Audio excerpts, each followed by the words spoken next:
Stephanie kind of nervous. and Keli work together at Daughter Creative, a Calgary-based award-winning creative agency, and today they will share with us why the advertising industry is for outsiders. Welcome, Stephanie and Keli. Thanks, guys. Thanks for having us. I will pull up our screen here and get that started.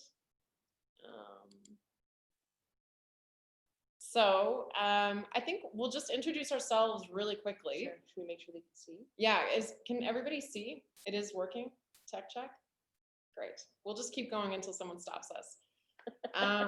First things first, I thought Keli and I could introduce ourselves and talk a little bit about our journey into a creative occupation. It's funny, we had a conversation recently. Neither of us knew that this was a career that you could have. I didn't know that a creative director was a thing. I started out my career as a copywriter. I did not know that was a thing in high school. I did know that I was very into art and drama class. But it's even looking back on it now and reflecting, in some sense, I wasn't in physics 30, I wasn't in chem 30. I loved art class, but even at that stage, your creativity doesn't feel like it could possibly be the thing that would propel you forward into a career. And really, I feel like my life to this point has been sort of a journey of understanding and realizing that your gifts as a creative are that they're gifts, and it's something to hone and it's something to focus on. I had a bit of a winding path. I spent a year at university. It really wasn't for me. It didn't resonate. I didn't feel passionate about it. I went to photography school for a bit. I liked that more, but it still didn't feel like a fit for me. I remember I was gonna go to business school, had been accepted. And there was something in me that wasn't clicking either. And then looked at going to an art school in the States specifically for advertising, and really just spending time on that website and getting a vibe. I was like, okay, well, maybe this is the thing for me. And then moved to San Francisco and really felt like I found my place. And all of a sudden, sort of the things I felt like were liabilities, were my strengths. And it was like, oh, okay, this is cool. You can fully make a career out of this.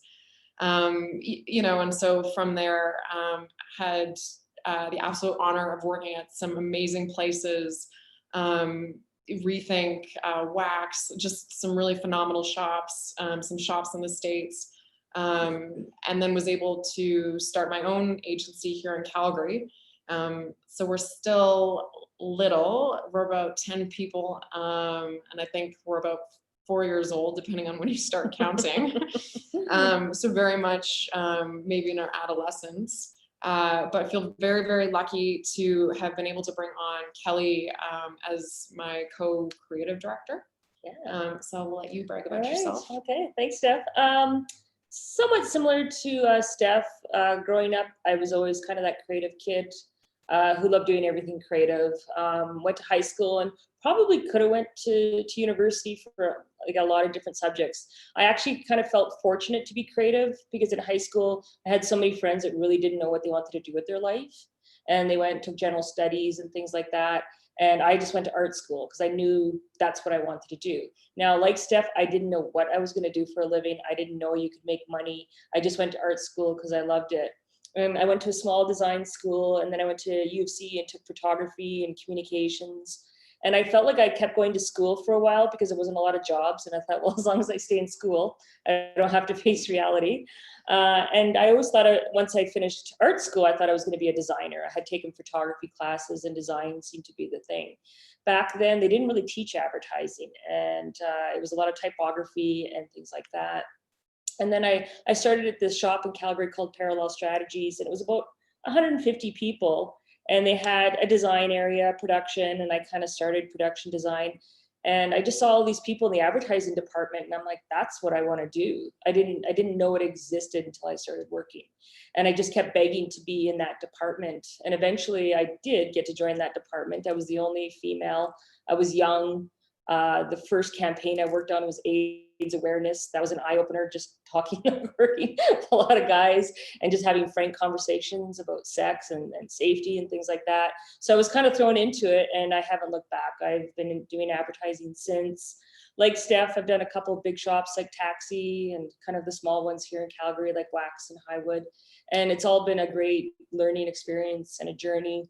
And as much as you are going to learn in school, you're probably going to learn more in your first 2 to 5 years. It's going to be everything you took from school, but you are going to learn a lot on the job, which is great. And the other thing I really loved about this advertising group at Parallel, people kind of came from different backgrounds. My first writer was a journalism major, another one was a psych major. So again, none of us really knew what we were going to get into advertising. We were kind of these misfits that just ended up in advertising. You didn't really choose it, it kind of chose you.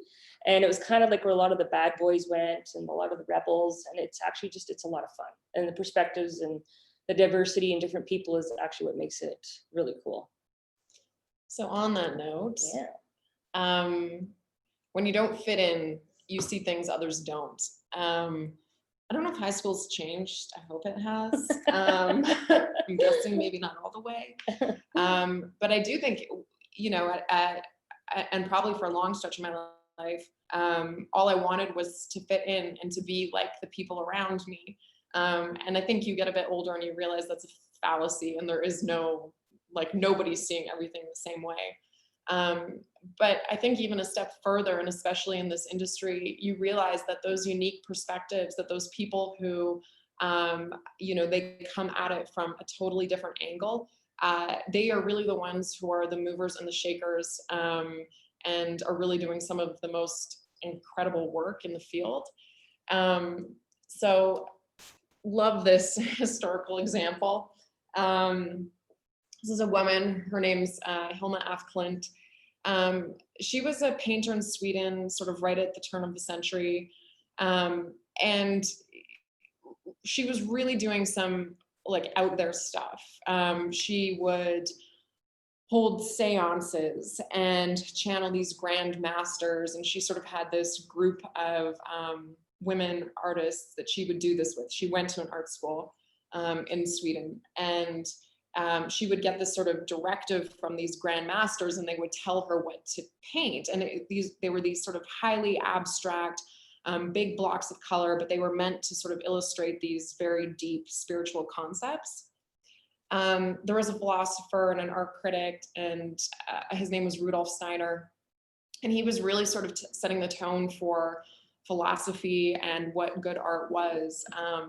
At that point in time. And he looked at Hilma's work and basically said, like, this is not good. You need to can it with all this like seance spiritual stuff. Like, stop talking about that. Don't do that anymore. Like, maybe there's a chance to save your art career, but you're going to need to put all this stuff to the side. And, you know, Hilma was, she'd very much admired Rudolph, so she was devastated by the feedback. Her work was, she kept it very private for the rest of her life, although continued to paint until her death. And nobody really thought twice about her until I think about 3 or 4 years ago, they started going back through her work, and they were actually able to timestamp it. And so now there's a lot of scholars that would say that she was actually the founder of what we would call modern abstract art. So we'd think about Kandinsky and Mondrian as being, you know, really the forefathers of this, but it's actually, there was a foremother. She was doing it before they were, you know, and it was coming from this absolutely strange place. She really was such an outsider.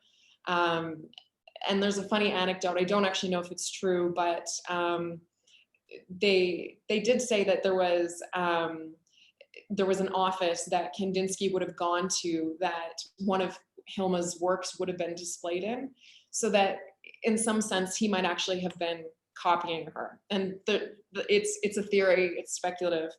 But really, you know, to say that protect this perspective that you have that is unique to you, And there is a place for it. And I do feel like the creative industries are that place where what makes you different and what makes you an outsider makes you spectacular, and gives you power. Okay. Your favorite people are weirdos. This is probably more relevant to the audience than it is to us, but we are big Billie Eilish fans in the office. I just like to remind myself that, she wasn't cool in high school either. I always felt like an outsider. And, I think it's nice to be reminded of these people who really achieve artistic success. They wouldn't necessarily be the easiest person to relate to, or you wouldn't necessarily feel like you had anything in common.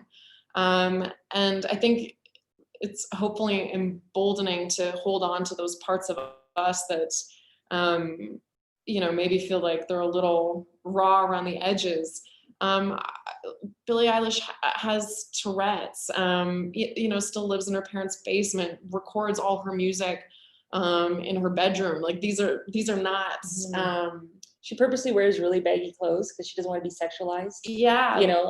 Colors her hair green, yeah, it's quite, there's another one, Car Seat Headrest. I don't know if you follow him. He's another kind of outcast kid, brilliant musician. And he's called Car Seat Headrest because he records all his music in his car. And he's really good, and I was just thinking too, when we think about like how weirdos are some of our favorite people, like I look at who I follow on TikTok, like you would be surprised. Like it's a bunch of just kind of crazy weirdo people, because that's what I want. I love that entertainment. I love that perspective. I hate to say it, but like some Instagrams and TikToks are very sterile and really pretty and really, curated. And that's just not what I'm looking for. I can find that in a magazine. So trying to find those weirdos and where they live, I think is important too, and follow them and get a different perspective. Absolutely. I mean, it's a great time. I mean, for weirdos to have a voice, for 100%. Sure. There's a lot of platforms, so that's good. This is a really nice Kellyism. Yeah, I always say, don't be vanilla ice cream. Again, vanilla it's easy just to want to blend in and fit in. But I think that if the world had vanilla ice cream and that's all we had, it would be a very sad place. I taught for quite a few years at the Alberta University of the Arts, formerly ACAD. And one of the things I used to say to students a lot, because some of them were like, I'm not sure if I'm going to get a job because I'm a female, or I'm not going to get a job because I have this, or I'm really shy. And my advice was always be so good that they can't ignore you. The one advantage we have in our industry is, I know people who do really well in their careers because they're good golfers, or because they play hockey, and they're like really good guys to hang out with, or they know somebody at a company. And I feel with our industry, what you see is what you get. You have a portfolio. I've never had anybody ask me for a CV or a resume other than the school. They don't care about grades. They just want to see your portfolio. They want to see the way you think, the way you solve problems. And so my advice to these kids that are a little unsure of themselves is just be so good that people can't ignore you. And I actually had to go through that a little bit myself. When I started in the industry in Calgary, I was probably the only female art director. There was a lot of designers, and I harassed them. And I'm sure these people got sick of me, but it got to the point where they just couldn't ignore me anymore. And it was almost a liability to not promote me to an art director and give me that chance. So I just think that's the whole, don't be vanilla, be tiger. Is that even bubblegum? So. And I also think it's a really important thing. You probably don't think, like everything I follow on Instagram is reference, right?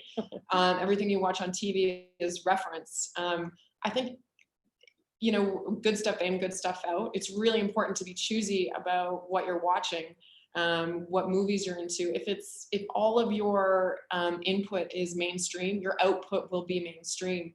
So it's really about finding, these unique rabbit holes of interest, something that speaks to you, something in you lights up, and it's different, like amazing. Protect that spark, go down those rabbit holes, follow them farther than anybody else has before. I love, this is Carl Jung, kind of hard to tell who he is. So Swiss psychiatrist, I mean, maybe you've heard of Jungian psychology, maybe you haven't. He invented the archetypes, hero's journey, you know, some of these kind of key concepts. So it's kind of like, cool, what's the point? Well, our favorite filmmaker, Steven Spielberg, of Jurassic Park and Catch Me If You Can, Indiana Jones, Jaws, like a lot of the great classic breakthrough films. Steven Spielberg was absolutely obsessed with Jungian philosophy. And it's almost unnerving when you can go on Reddit and really get deep into these rabbit holes. When you sort of break down what's happening in any of those films, there's a really great essay on how Jurassic Park is actually a movie about parenting. And you know, the whole metaphor is that they're afraid to become parents and that this journey prepares them for this. Anyway, so this cross-pollination that happens, like you would think that, okay, this weird Swiss psychologist, what does that have to do with filmmaking? Well, for Steven Spielberg, it had absolutely everything to do with filmmaking. You know, it was really where he was driving so much original thought and interest. And so I love that. Like, to me, you know, like if you want to be a visual artist, you want to be informed by music. If you want to be, if it's auditory, go look at photographic reference, read things, you know, fiction, nonfiction. But all of it is there to feed you. This is a great one. This is kind of funny. Steph and I just kind of, you know, when we were talking about this session we were going to do, and we kind of, you know, this one of the things that came up, it's like, as a child, you're praised for being creative. Your parents hang your artwork on the fridge, the teachers praise you, you know, and then around grade 7 or 8, that praise you know, it's still kind of there, your parents are supportive, but it's no longer important. And it's almost like you're kind of shunned for being that weirdo that likes to draw or play music, or, you know, in the marching band or whatever. And it's funny, it's like, why is it okay for a child, but once you get to become an adult, it's just not taken seriously. And so I think the important thing here is to not let go of that creativity. Steph and I both have stories of how even in high school, we had to fight to take certain classes and to do certain things. And I mean, even if you don't end up being a creative person, you don't work in advertising, you're not a designer, even if you're going into engineering, keep that creativity, because that's going to be the one original thing. Creativity is something that can't be replicated. Computers can't do it. So if you're going to be electrical engineering, keep that creative side to you, because you're going to have that different perspective, and you're probably going to be the one that has that breakthrough and find new things, or you know, different ways of doing things. So don't let it go. You know, keep your inner child in you as long as you can. Keep drawing, keep doing whatever it is that's your creative outlet, and it will pay off, because I do think in the future creativity is going to be one of the hardest things for employers to find. It already is one of the hardest things for employers to find. You know, we have an ongoing Dungeons and Dragons game at the office. And like, for sure, there's some eye rolling. I think even, you know, my dad thinks that's a little, but you know, it's a really interesting thing. I think it's actually had a bit of a resurgence, and we're sort of welcoming the nerdness back in. But something I thought was so fascinating is that now a lot of the great writer rooms in Hollywood actually use a similar style to Dungeons and Dragons to craft out plots of movies. So even for, you know, something like comedies, drama, stuff that has nothing to do with fantasy, you can still use the same structure to arrive at an original place. So, you know, it's these things that it's almost like our creativity at a certain point in our lives is embarrassing. And I will tell you now, on the other side of that, it absolutely feels like the biggest strength and the biggest superpower. So if you have that, hold on to it and nourish it, and don't let go because it seems like it's impractical or it won't be useful, because it absolutely is useful, and there are great careers out there. This is a really nice story that I like a lot. So Max Brooks, son of the Hollywood elite, wrote not sure if anyone's familiar, but this series of zombie survival guide fiction. It's called World War Z. It was then made into this lovely movie with Brad Pitt. So Max Brooks is obviously a great writer, very talented. You know, these books were bestsellers. He's got 1 degree in history, 1 in film, dyslexic guy. Anyway, so whatever, okay, cool career. The thing that blew me away is that he's actually a very highly paid consultant for the US military. So they have this thing called the Modern War Institute. And basically they're meant to imagine what potential catastrophes have we not thought about. And World War Z is actually a book that is on, you know, the nightstand of a tremendous amount of military personnel, because it was such a well-written piece of fiction. And he was sort of able to imagine, you know, these scenarios, these things that could come up, and how that, you know, the military's technology wouldn't work anymore. What would they do? So they were so impressed with the creative thinking of this fellow that, you know, now he's helping design curriculum, and, you know, they have whole like war preparedness drills that he helps design for the US military. So, you know, the ability to imagine, to have that fresh perspective, it is deeply meaningful and valuable. This is a really nice, tangible example of that in use, but those skills we're using every day, all the time, to solve problems big and small. And definitely it's a creative agency, and we're trying to solve creative problems. But to Kelly's point, I think it holds true regardless where you end up. Doctor, lawyer, engineer, we need creativity in those fields also. Okay.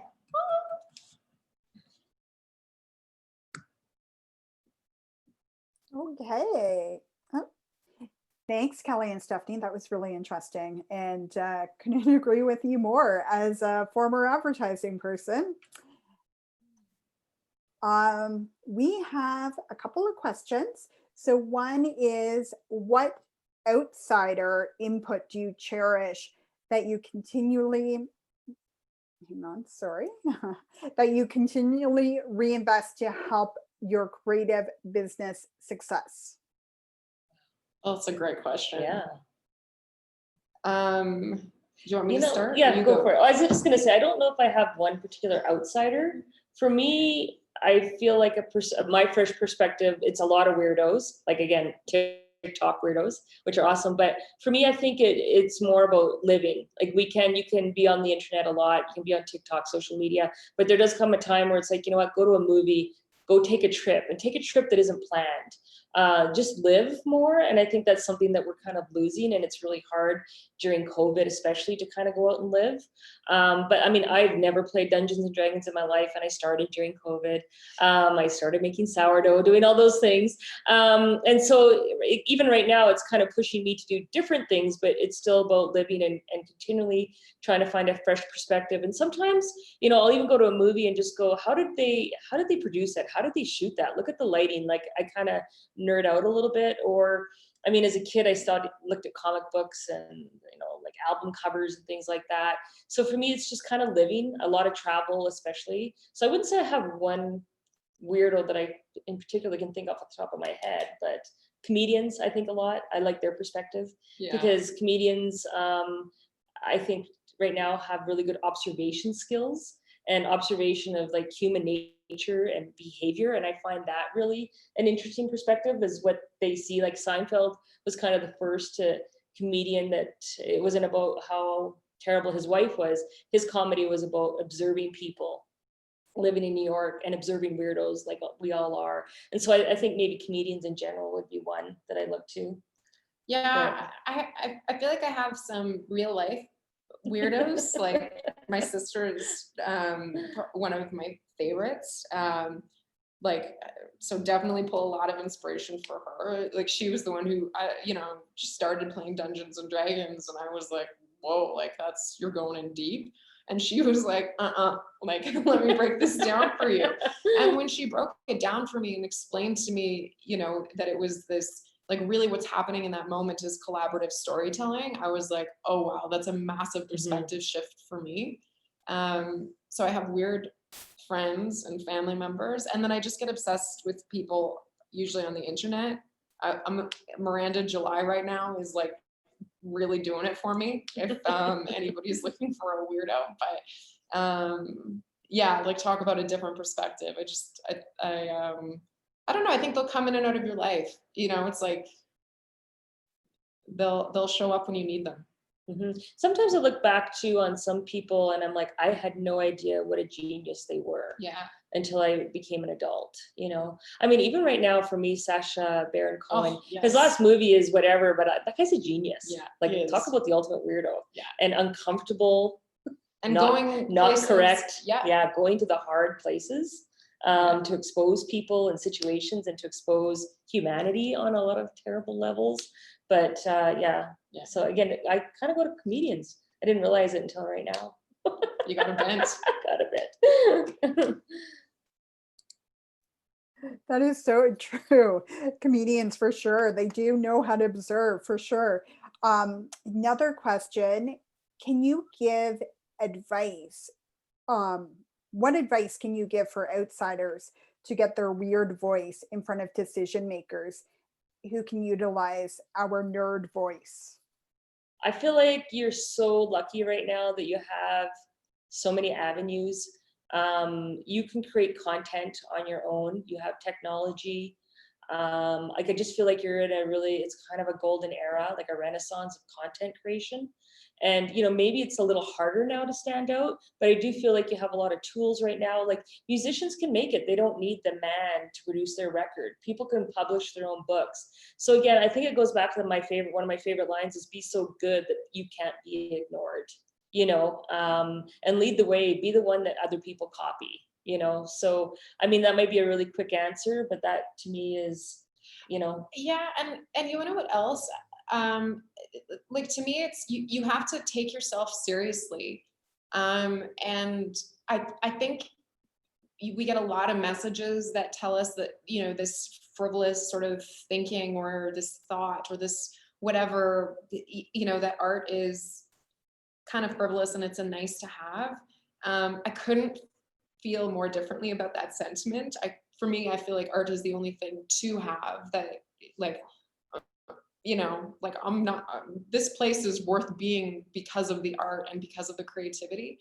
And so, you know, I think sometimes you're the only one who can champion your voice or what it is that you're hearing or feeling. And that doesn't mean that it's perfect or that you've got it, but it's like, you know, when you feel something, when something resonates with you. And I think it's about being present for those moments and then working at it. Like, you know,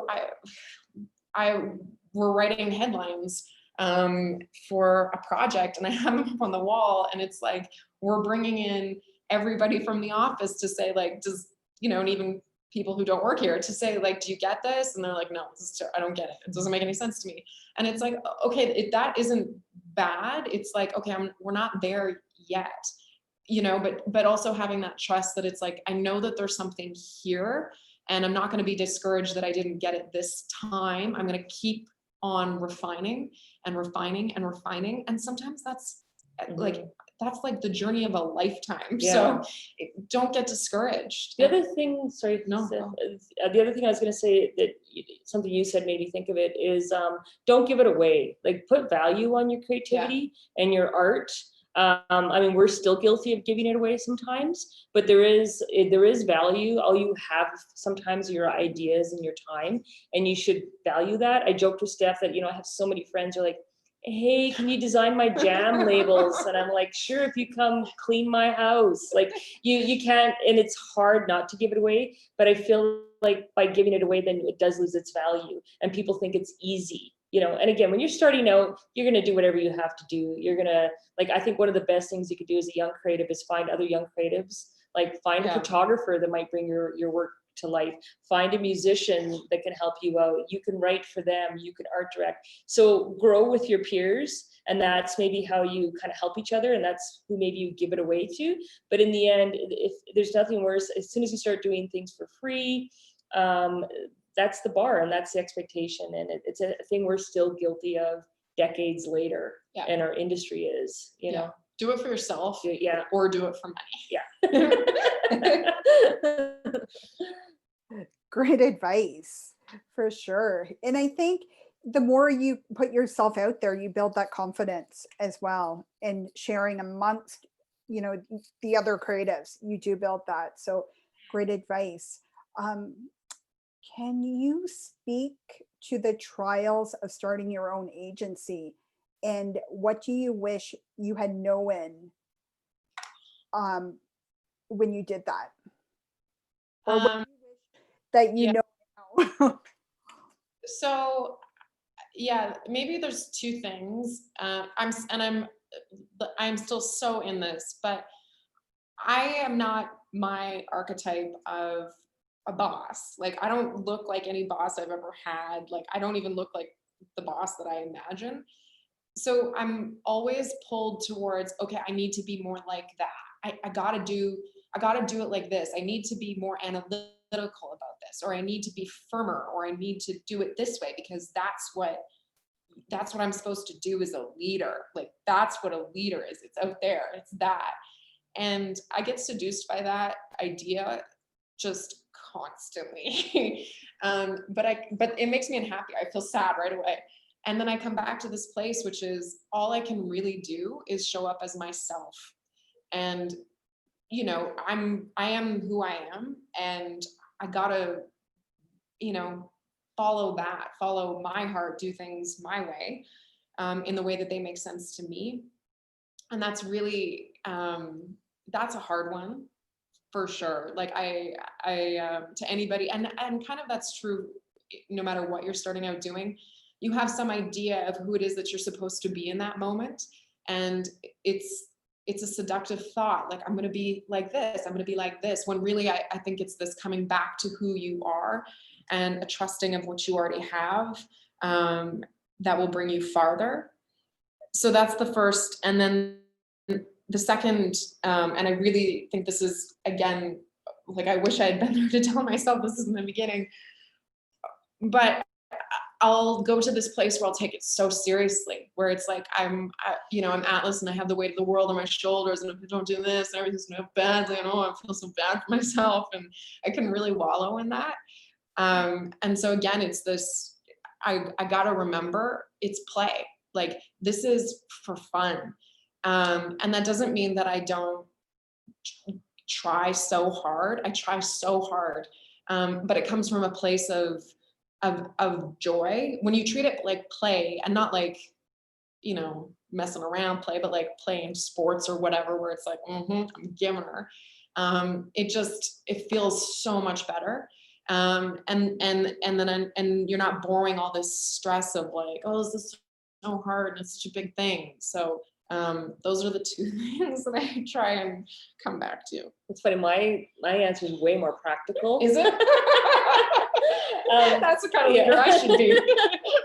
No, and I love it. But I mean, part of this is like, I was part of a partnership in Calgary, and I knew this going in, I knew better, but it was, what are the roles? And I think that was one of the things, if you're starting an agency, know everyone's role. And in our situation, we just had too many creative partners, and not enough people doing things, or not enough people on the account side. And, it was the advice I was given. I tried to focus on it. And sure enough, it's one of the reasons why I left, is I just felt like there was an overlap.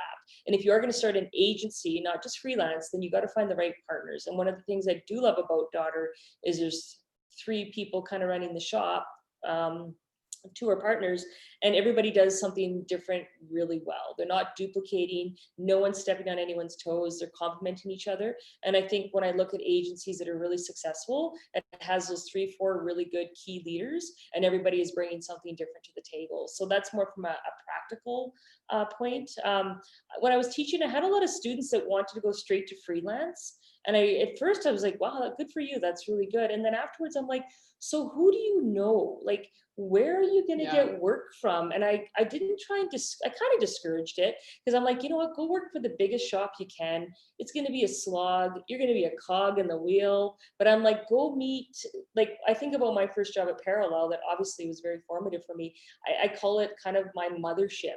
Like almost everybody I know now was from those days. And when I got freelance in the future, it was because somebody I worked with or now their client side. So my thing is get into the biggest pool you can right away, meet as many people, work on big blue chip clients, screw up on their time, learn on their time, meet great suppliers on their time. I'm not saying abuse your agencies, but I do discourage people going right from school into freelance unless they've got an amazing network. Maybe they're older when they went back to school. Maybe they have these connections, but I'm always kind of like, I don't know how you go straight into freelance and how do you learn? Because you got it. Because you learn so quickly, or you get to learn so much from watching. Like there's failure, there's tremendous amount of failures all over the place. And if you can absorb some of those, you'll make your own mistakes, just not those mistakes. Yeah, great advice. There's 2 more questions here. What prevents weirdos from success? I think I really think we're not teed up for it. It's actually hard to do. It's psychologically hard to think differently than the people around you. It's painful, and we don't want to do it. So I think there's that weirdness on the inside, and it's uncomfortable to fight for it. So I think a lot of the times you don't, and so you kind of blend in, or you just sort of tamper it. We have a gentleman that comes in and helps us communicate with each other, and he's amazing, and he always provides so much clarity. And yesterday he asked us what would seem like a really simple question: what makes something creative? And in the end, we talked about how something is useful and something is new. And so I would say, if you're a weirdo, how can you make your weirdo-ness useful? Like, how can you channel it into something? And that might be a hard path to go down and to find. But if you truly do have this weird talent, how do you harness it? And that's a journey that could be difficult, but you can't just be weird for the sake of being weird. Sometimes you are, but I do think that there has to be a useful part to that weirdo-ness. And I do think it's like, if you're drawn towards something unconventional, there's a reason. And I think sometimes we don't take ourselves seriously enough. And to say that, like Sacha Baron Cohen is a great example. It's easy. Okay, he's just a prankster or whatever. It's crazy, but it's incredibly illuminating, the art that he's doing, and incredibly powerful, because I think he takes himself so seriously. He doesn't treat it like, he's trying to affect change. Yeah, absolutely. Yeah. So I do think that don't slough it off. Like, pay attention to it and protect it and work hard for it. I think it's like what you guys said a few slides back, is that you chair it, or you get praised for the creativity as you grow up. But when you become a teenager, you're not praised for that in the same way. So I think it's the same thing. You kind of second guess yourself a bit. There's this sort of space that is so awkward before you have any kind of commercial or external validation, where you really are, it's like, I'm going to be an artist, or I'm going to work in advertising, I'm going to be a copywriter, I'm going to be a designer, where it feels audacious to even just say that that's your dream. Like, it's like, you think you're talented enough to do that? And it's like, geez, it's a lot of pressure. Yeah. But I think it's get comfortable with not with feeling like a failure, and pushing through it anyways. And that's the part about taking yourself so seriously, that it's like, you got to believe in you. Yeah, for sure. Is there a trick for getting in touch with your inner weirdo? I think like turning off the TV really helps, and getting away from the internet and like having experiences. Um, you got to break out of your routine, and that's science also. Like if you are inviting novel flavors next time you go to the ice cream store, no vanilla for you. Like if you're trying the weirdest thing on the menu wherever you go, if you're purposely always seeking out these novel moments, like go see a movie without reading the review. Like go see the movie that you are like, there's no way I'm going to enjoy that. Go watch it, because you'll maybe be detached from the storyline, but you'll notice the cinematography. Eat something that you're like, I think I'm going to hate that, just to experience what it's like to hate something. So the more I think you push yourself into these moments that feel strange, I think something unlocks inside of you, and you start to, because being weird to me is actually just making new sense, right? Mhm. Like you're still making sense of something. It's just from an entirely different perspective.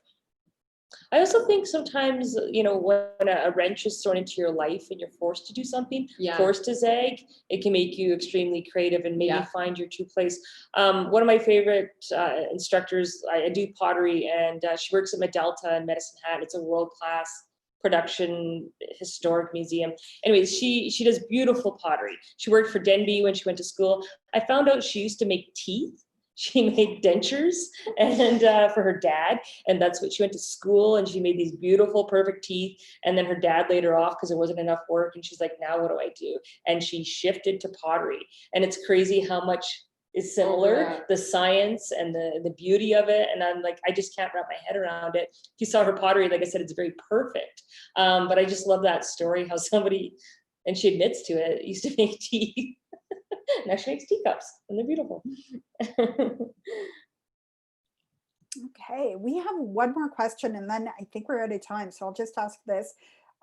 Books to recommend for keeping weird, but making it useful. I honestly think just read.